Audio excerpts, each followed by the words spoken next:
cristiano. Es decir, el que fue a España era un demócrata cristiano antimarxista, pero no había leído Marx. Entonces yo digo, pecado de juventud. Y aún en Argentina ya lo empezaba a respetar, pero tampoco lo estudié. Cuando me tocó el exilio, yo recibí un atentado de bomba en mi casa de la derecha en Argentina.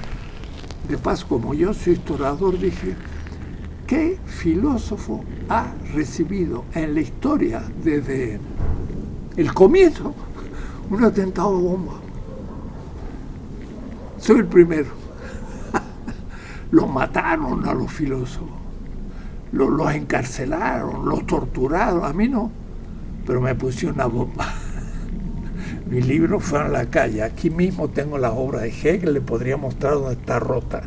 Y a veces yo agarro el libro y le digo a los muchachos, acá está rota la bomba. Y sigo leyendo el libro de Hegel en inglés. Porque me echaron de la universidad y del país y de todo, y llegué aquí en exilio, no por ventaja económica, por exilio político, ¿no? Entonces me llevó esa posición mía a repensar toda la filosofía, a inventar una filosofía de la liberación, y esa se volvió peligrosa. Nos echaron a todos los profesores de filosofía de la liberación en Argentina. Mataron a uno, Mauricio López, y nos fuimos al exilio a muchas partes.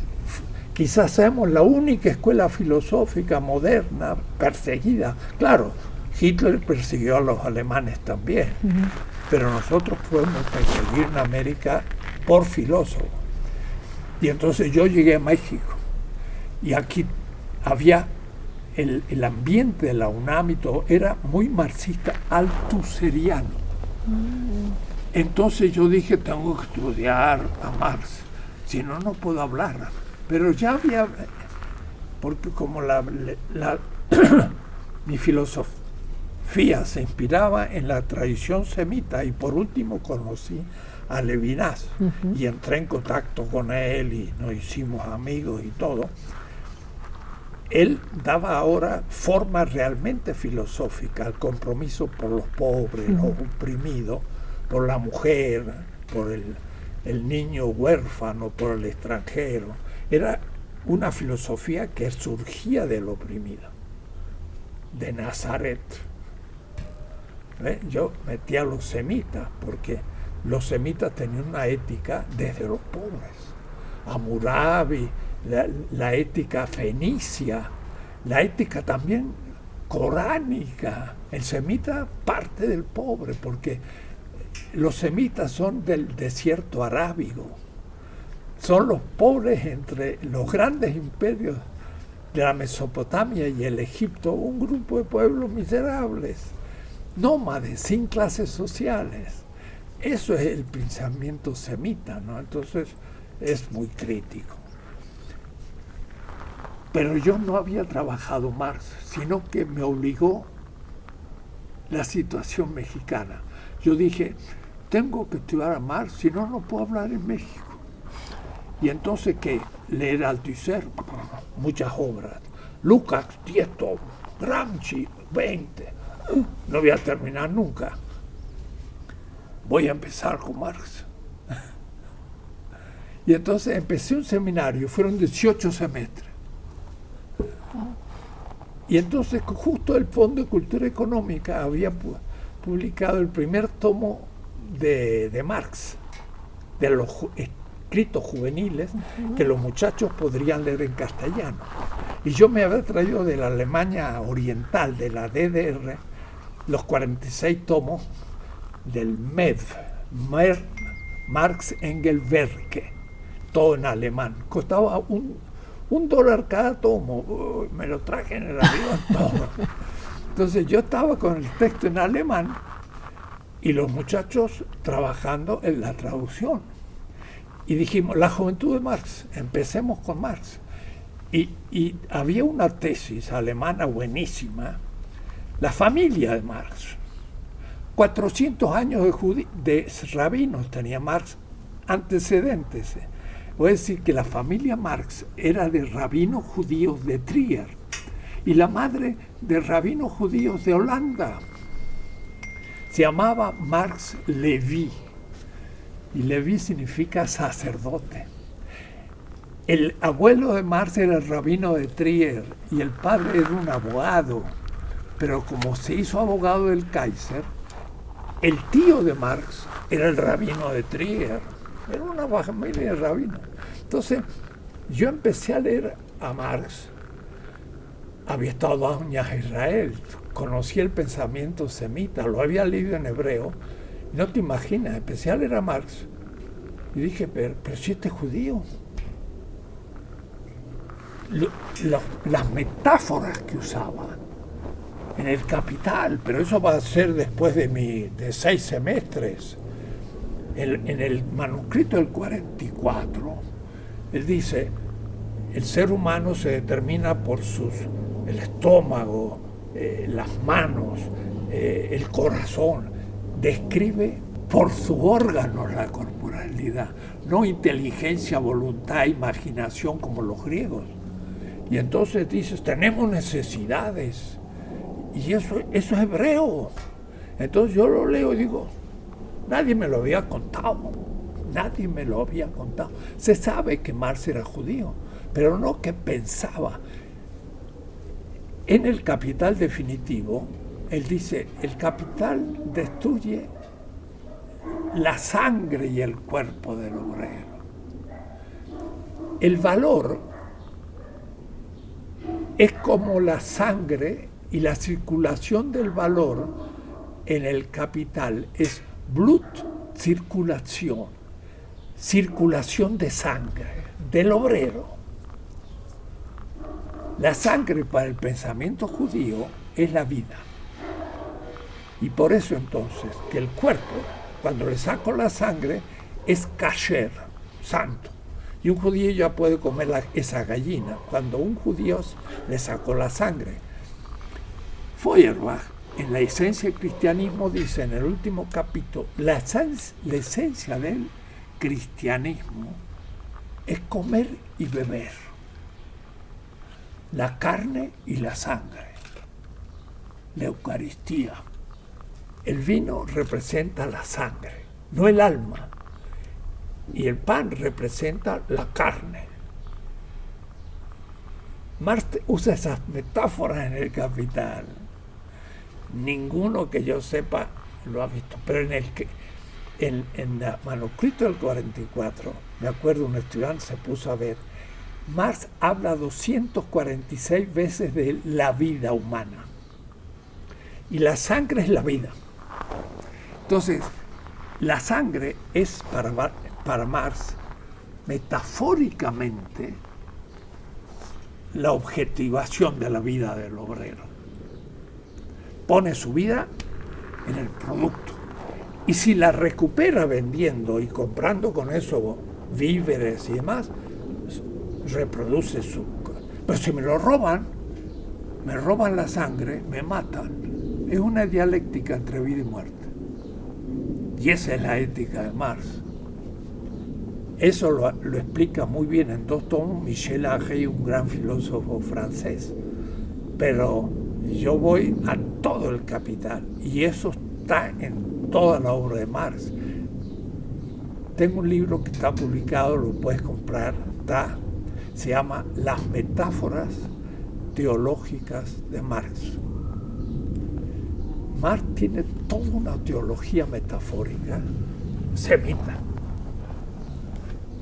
Entonces, nos pusimos a leer a Marx y yo dije, lo voy a aceptar a Marx hasta cuando esté de acuerdo. Y cuando yo esté en desacuerdo, o esté en contra del pensamiento judeo, cristiano, pero semita, que es el que yo acepto, lo dejo de lado. Por ejemplo, Marx es ateo. Así que lo empezamos a leer, página por página, 5 tomos. Escribí cronológicamente hasta los 17 años. Su familia, ¿quién fue su maestro de religión?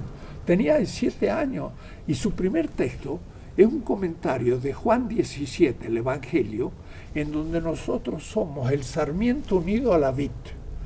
Fue un examen que tuvo que rendir y tenemos, dice, estamos unidos a Cristo como el sarmiento a la vid, en una comunidad de vida, Lebensgemeinschaft.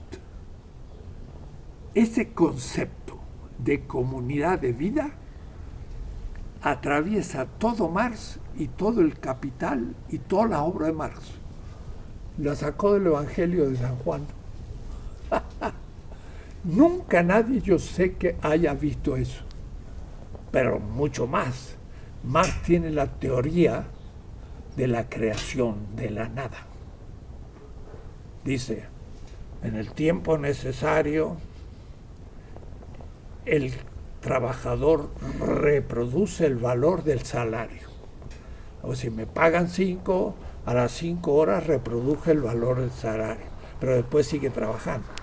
En el plus tiempo del plus trabajo, y de pronto ya no dice reproduce, dice crea, Schöpfung, crea valor de la nada del capital. Dijo, Schöpfung aus nichts, creación de la nada. Eso es metafísica hebrea, pero también metafísica medieval de Tomás de Aquino. Es la esencia del pensamiento de Marx, la creación de la nada, pero en economía, nada del cosmos.